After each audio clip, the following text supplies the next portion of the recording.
नमस्कार, उत्तराखंड समाचार में आपका स्वागत है। मैं नूतन वरुण। सबसे पहले मुख्य समाचार।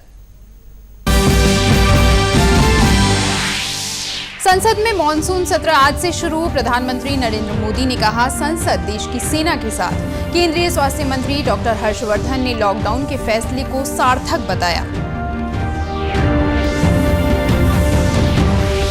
प्रदेश में तेजी से बढ़ रहा कोरोना संक्रमण। कुल संक्रमितों की संख्या 31,000 के पार। हल्द्वानी में 6 निजी अस्पतालों में होगा कोविड-19 के मरीजों का इलाज।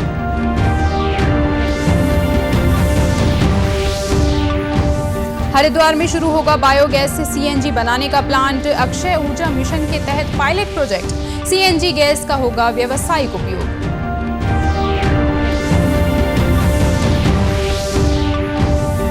और राजाजी टाइगर रिजर्व में बाघ संवर्धन और संरक्षण के होंगे प्रयास। टाइगर रिजर्व में भेजे जाएंगे 5 बाघ। भारतीय वन्यजीव संस्थान दे रहा सहयोग। और अब समाचार विस्तार से। संसद का मॉनसून सत्र आज से शुरू हो गया है। कोरोना संक्रमण को देखते हुए सत्र का आयोजन 2 पालियों में किया जा रहा है। संसद का मॉनसून सत्र शुरू होने से पहले आज सुबह संवाददाताओं से बातचीत में प्रधानमंत्री नरेंद्र मोदी ने कहा कि मॉनसून सत्र विशेष परिस्थितियों में हो रहा है और सांसदों ने कोरोना संकट के दौरान कर्तव्यों के निर्वहन का रास्ता चुना है। प्रधानमंत्री ने कहा कि संसद में कई महत्वपूर्ण मुद्दों पर चर्चा होगी। वातावरण में संसद का मानसून सत्र आज प्रारंभ हो रहा है। कोरोना भी है, कर्तव्य भी है और सभी सांसदों ने कर्तव्य का रास्ता चुना है। प्रधानमंत्री ने विश्वास व्यक्त किया है कि देश की संसद एक स्वर से सीमा की सुरक्षा कर रहे बहादुर सैनिकों के साथ मजबूती से खड़ा होने का संदेश देगी। उन्होंने कहा कि सैनिक देश की सीमाओं की रक्षा में डटे हैं और सभी सांसद सैनिकों के समर्थन में एकजुट हैं। आज जब हमारी सेना के वीर जवान सीमा पर डटे हुए हैं, जिस विश्वास के साथ वो खड़े हैं, मातृभूमि की रक्षा के लिए डटे हुए हैं, सदन के सभी सदस्य एक स्वर से, एक भाव से, एक भावना से, एक संकल्प से वो संदेश देंगे, सेना के जवानों के पीछे देश खड़ा है। सदन को संबोधित करते हुए केंद्रीय स्वास्थ्य मंत्री डॉक्टर हर्षवर्धन ने कहा, कोविड-19 के प्रसार को रोकने के लिए देश ने मिलकर लड़ाई लड़ी है। उन्होंने इस संक्रमण को रोकने के लिए सरकार के कदमों की जानकारी देते हुए कहा कि भारत इस महामारी को प्रभावी ढंग से नियंत्रित करने में सफल हुआ है। उन्होंने कहा कि देश में संक्रमण से होने वाली मृत्यु दर लगभग 1.65% है, जबकि विश्व में ये 3.2% है। उन्होंने कहा कि सरकार के समय से उठाए गए कदमों के कारण संक्रमण को देश की आबादी के प्रति 10 लाख पर लगभग 3,000 तक सीमित रखा जा सका है। The Government of India undertook the COVID-19 challenge with the highest level of political commitment. The nationwide lockdown, a bold decision undertaken by the government, duly involving community, initiated as self-imposed Janta curfew as per the call given by the Honorable Prime Minister, is testimony to the fact that India has collectively stood up to manage COVID-19 and successfully blunted the aggressive progression of COVID. प्रदेश में corona संक्रमण तेजी से बढ़ रहा है। कल रात जारी हेल्थ बुलेटिन के अनुसार प्रदेश में रिकॉर्ड 1,637 नए मरीज सामने आए हैं। देहरादून जिले में कल कोरोना संक्रमितों के अब तक के सर्वाधिक 623 मामले सामने आए। अब प्रदेश में कुल एक्टिव केसेस 10,397 हैं और 414 कोरोना संक्रमितों की मृत्यु हो चुकी है। प्रदेश में अब तक 21,040 लोग रिकवर हो चुके हैं। वहीं कोरोना के बढ़ते संक्रमण को देखते हुए हल्द्वानी में 6 निजी अस्पतालों को कोरोना इलाज की अनुमति दे दी गई है। इन सभी निजी अस्पतालों को कुल बेड संख्या के 25% बेड कोरोना संक्रमित मरीजों के लिए रिजर्व रखकर उनका उपचार करना होगा। मुख्य चिकित्सा अधिकारी डॉक्टर भागीरथी जोशी ने बताया कि शासन के निर्देश पर निजी अस्पतालों को यह अनुमति दी गई है। चयनित किया गया? पूर्व में भी 6 चिकित्सालय जिलाधिकारी महोदय के द्वारा चयनित किए गए थे। उन्हीं चिकित्सालयों में आदेशित किया गया है कि अपने निर्धारित बेडों में से 25% को आइसोलेटेड बेड बना के वहाँ पर ट्रीटमेंट की सुविधा दें और गाइडलाइन जो है ऊपर से जारी हुई है उसी के अनुरूप काम करेंगे। देहरादून में बाहर से आने वाले लोगों को बॉर्डर पर ही कोरोना टेस्ट कराने की सुविधा होगी। इसके लिए उन्हें भुगतान करना होगा। देहरादून के जिलाधिकारी आशीष श्रीवास्तव ने बताया कि देहरादून के आशा रोडी बॉर्डर पर सैंपलिंग की जाएगी। निजी लैब संचालकों के साथ वीडियो कॉन्फ्रेंसिंग कर उन्होंने निजी लैब प्रबंधकों को स्पष्ट निर्देश दिए कि आईसीएमआर की गाइडलाइन के अनुसार ही सैंपलिंग करते हुए तत्काल पोर्टल पर संबंधित का विवरण संकलित करें।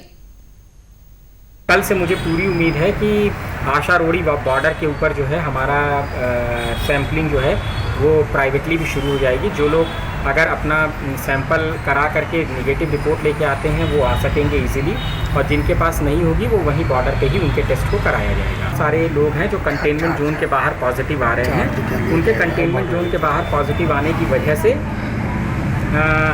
हम वहाँ पे भी एक स्टिकर लगा रहे हैं कि इस घर से जो पोस्टर हैं कि घर में लोग जो हैं वो आइसोलेशन में हैं।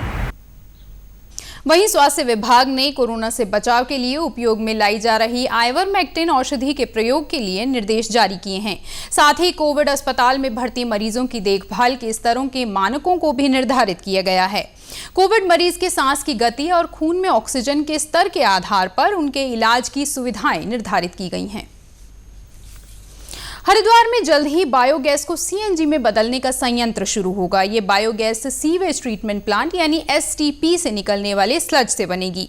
इस गैस की मार्केटिंग भी की जाएगी। भारत सरकार के अक्षय ऊर्जा कार्यक्रम के तहत ये देश का पहला पायलट प्रोजेक्ट होगा।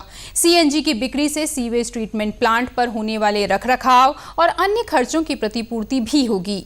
उत्तराखंड जल संस्थान के अधिशासी अभियंता अजय कुमार ने बताया कि प्लांट में वैज्ञानिक तरीके से कीचड़ और गंदगी से पैदा होने वाली बायोगैस को सीएनजी में परिवर्तित कर लाभकारी व्यवसाय स्थापित किया जाएगा। संभवतः भारत में प्रथम बार ये पायलट प्रोजेक्ट के तौर पर शुरू कर रहे हैं कि एसटीपी में जो बायोगैस जनरेट हो रही है उसे सीएनजी में बदलने की कार्य योजना पे कार्य चल रहा है। इसमें जो फर्म चयनित हुई है निविदा के माध्यम से एनारोबिक एनर्जी प्राइवेट लिमिटेड है, और इसके साथ Indian oil Faridabad, IIT Guwahati और श्रीराम इंस्टीट्यूट इनके तकनीकी सहयोग प्रदान करने वाली संस्थाएं हैं। और ये जो पायलट प्रोजेक्ट है ये हरिद्वार में 18 MLD एसटीपी जगजीतपुर के परिसर में प्रारंभ किया गया है, और ये प्रोजेक्ट हमारा अंतिम चरण में है। इस योजना को पीपीपी मोड पर चलाया जाएगा। एक प्राइवेट फर्म के प्रबंध निदेशक राजेंद्र सिंह ने बताया कि उनका सरकार के साथ समझौता हो चुका है। जल्द ही बायोगैस को सीएनजी में परिवर्तित कर वाहनों में ईंधन के रूप में इस्तेमाल और बिक्री की जा सकेगी। उन्होंने बताया कि बायोगैस को सीएनजी में परिवर्तित करने के लिए आईओसीएल फरीदाबाद और आईआईटी गुवाहाटी से तकनीकी मदद ली जाएगी। और ये प्लांट जो आप देख रहे हैं, ये प्लांट लगाया, इस प्लांट से बायोगैस को बायो सीएनजी में कन्वर्ट किया जाएगा। देखिए ये एक बहुत हाई टेक्नोलॉजी एरिया है और इसका जितना स्कोप है, जितना पोटेंशियल है, उसके प्रोपोर्शन में इसका यूज़ बहुत ही कम, बिल्कुल नेग्लिजिबल जैसा हुआ है। इसमें बेसिकली 3 टेक्नोलॉजी का रोल है। एक तो टेक्नोलॉजी फॉर बायोमिथेनेशन, दूसरी टेक्नोलॉजी है उस बायोगैस को बायो सीएनजी में कन्वर्ट करना प्यूरिफिकेशन के बाद, और तीसरी टेक्नोलॉजी है उस बायोगैस से बायो सीएनजी बनने में CO2 भी निकलती है, उस CO2 को दोबारा से सीएनजी में कन्वर्ट करना। तो इन 3 अलग अलग टेक्नोलॉजीज़ के लिए हमने 3 अलग अलग इंस्टीट्यूशंस के साथ समझौता किया जो हमें इस बारे में टेक्नोलॉजी दे रहे हैं। राजाजी टाइगर रिजर्व क्षेत्र में बाघ संरक्षण और संवर्धन के लिए जल्द ही 5 बाघों को लाया जाएगा। इनमें 3 बाघिन और 2 बाघ हैं। ये बाघ कॉर्बेट टाइगर रिजर्व से यहाँ भेजे जा रहे हैं। राजाजी टाइगर रिजर्व के पश्चिमी इलाके में 2 बाघिन पिछले कई सालों से अकेली हैं, जिसके चलते पार्क में बाघों की संख्या नहीं बढ़ पा रही है। इसलिए बाघों को इस इलाके में शिफ्ट किया जा रहा है। भारतीय वन्यजीव संस्थान की टीम कॉर्बेट पहुंच गई है। टीम बाघों को लाने वाले रास्ते का निरीक्षण कर रही है ताकि बाघों को लाते समय कोई हानि ना पहुंचे। कॉर्बेट टाइगर रिजर्व के निदेशक राहुल का कहना है कि पहले चरण में यहां से 2 बाघ राजाजी शिफ्ट किए जाएंगे। राजा जी टाइगर रिजर्व के वेस्टर्न रीजन में कॉर्बेट लैंडस्केप से 5 टाइगर्स रिलोकेट किए जाने हैं। इसके लिए NTCA द्वारा प्रोटोकॉल निर्धारित किया गया है। उसी के क्रम में WI की टीम और कॉर्बेट टाइगर रिजर्व की जो टीम है वो भी स्थलीय निरीक्षण का कार्य कर रही है। टीम जो है वो अपने स्पॉट पे है और अलग अलग लोकेशन पे टाइगर को आइडेंटिफाई करना और एरियाज़ को आइडेंटिफाई करना जहाँ से ट्रैंकुलाइज किया जाना आसान हो और किसी एनिमल को भी कोई प्रॉब्लम ना हो, ये सभी कार्रवाई जो है भी चल रही है। और जैसे ही लोकेशंस आइडेंटिफाई हो जाते हैं फिर उसके बाद टाइगर को रेस्क्यू करके राजा जी शिफ्ट करने की कार्रवाई की जाएगी। मुख्यमंत्री त्रिवेंद्र सिंह रावत की अध्यक्षता में सचिवालय में मुख्यमंत्री सलाहकार समूह की पहली बैठक आयोजित की गई। राज्य में नवाचार और उद्यमिता को बढ़ावा देने के लिए प्रदेश सरकार ने स्टार्टअप, नवाचार और उद्यमिता पर मुख्यमंत्री सलाहकार समूह स्थापित किया है। इस समूह का कार्य नवाचार और उद्यमिता के लिए राज्य में एक अनुकूल पारिस्थितिकी तंत्र विकसित करना, उपयुक्त नीतियों और आवश्यक समर्थन प्रणाली को विकसित करने के लिए परामर्श देना है। इस समूह में 7 वरिष्ठ सरकारी अधिकारी और 6 गैर सरकारी सदस्य शामिल हैं। बैठक में मुख्यमंत्री त्रिवेंद्र सिंह रावत ने कहा कि समूह में शामिल विशेषज्ञों की सलाह से राज्य के औद्योगिक विकास और हिमालयी उत्पादों को बढ़ावा देने के लिए विशेष प्रयास किए जाएंगे। इस अवसर पर वीडियो कॉन्फ्रेंस के माध्यम से कोविड-19 के कारण उत्पन्न हुई चुनौतियों और अवसरों, नवाचार और उद्यमिता को बढ़ावा देने के लिए नई पहलों पर चर्चा की गई। देहरादून से कोटा जाने वाली Nanda Devi special express train रविवार को पहली बार हेड ऑन जनरेशन यानी HOG तकनीक से चलाई गई। मुरादाबाद रेल मंडल में HOG से संचालन वाली ये पहली ट्रेन है। HOG तकनीक से डीजल पर होने वाला भारी भरकम खर्च भी बचेगा और पर्यावरण संरक्षण भी होगा। इलेक्ट्रिक इंजन में नई HOG तकनीक का प्रयोग किया गया है। इस तकनीक से इंजन के साथ साथ बोगियों को भी ओवरहेड लाइन से बिजली मिलेगी। अभी इलेक्ट्रिक इंजन वाली ट्रेनों में बोगियों को लाइट देने के लिए डीजल चालित जनरेटरों का उपयोग किया जाता है। HOG तकनीक से डिब्बों में AC चलाने के साथ ही लाइट, पंखे और अन्य बिजली की जरूरतों को भी पूरा किया जाता है। मुरादाबाद मंडल के DRM तरुण प्रकाश ने बताया कि मंडल में HOG तकनीक से फिलहाल एक ही ट्रेन चलाई जा रही है। भविष्य में ट्रेनों के परिचालन में अधिकाधिक इसी तकनीक का उपयोग किया जाएगा। उन्होंने बताया कि इस तकनीक से पर्यावरण प्रदूषण को कम करने में मदद मिलेगी। उधम सिंह नगर जिले के गदरपुर ब्लॉक के मजरा हसन गांव को मॉडल ऊर्जा दक्ष ग्राम चुना गया है। ऊर्जा संरक्षण के उद्देश्य से केंद्रीय विद्युत मंत्रालय का ऊर्जा दक्षता ब्यूरो हर जिले में एक मॉडल ग्राम का चयन कर रहा है। योजना के तहत गांव में लगे पारंपरिक बल्ब, ट्यूबलाइट्स और पंखों को बदलकर कम ऊर्जा खपत वाले उपकरणों के उपयोग को बढ़ावा दिया जाएगा। मॉडल ग्राम में आने वाले खर्च का वहन केंद्र सरकार उठाएगी। उरेडा के उप मुख्य परियोजना अधिकारी रमेश चंद्र पांडे ने बताया कि अनुसूचित जनजाति बाहुल्य क्षेत्र होने के कारण इस गांव का चयन किया गया है। भारत सरकार के ऊर्जा मंत्रालय के अंतर्गत ब्यूरो ऑफ एनर्जी इफिशियंसी के द्वारा जो है प्रदेश में जो है प्रत्येक जनपद के अंदर एक मॉडल ऊर्जा दक्ष ग्राम को चयन करने का निर्णय लिया गया था पूर्व में, जिसके अंतर्गत हमने अपने जनपद में विकासखंड गदरपुरी के राजस्व ग्राम मजरा हसन का चयन किया है। हम लोग का इसमें उद्देश्य यह है कि लोगों को ऊर्जा संरक्षण के बारे में जागरूक करें। जो उनके पारंपरिक बल्ब, ट्यूबलाइट, पुराने पंखे आदि लगे हैं उसको सरकार की योजना के तहत गांव वालों से बिना कोई पैसा लिए हुए उसको बदलें। उत्तराखंड के समाचारों में बस इतना ही। चलते चलते मुख्य समाचार एक बार फिर।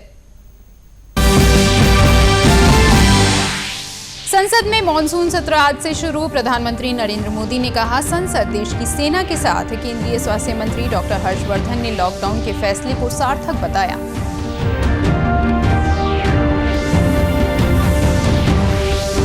प्रदेश में तेजी से बढ़ रहा कोरोना संक्रमण। कुल संक्रमितों की संख्या 31,000 के पार। हल्द्वानी में 6 निजी अस्पतालों में होगा कोविड-19 के मरीजों का इलाज।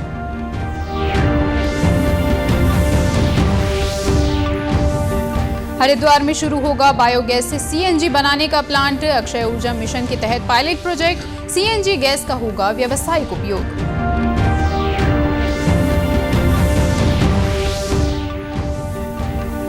और राजाजी टाइगर रिजर्व में बाघ संवर्धन और संरक्षण के होंगे प्रयास। टाइगर रिजर्व में भेजे जाएंगे 5 बाघ, भारतीय वन जीव संस्थान दे रहा सहयोग। इसी के साथ समाचार समाप्त हुए। नमस्कार।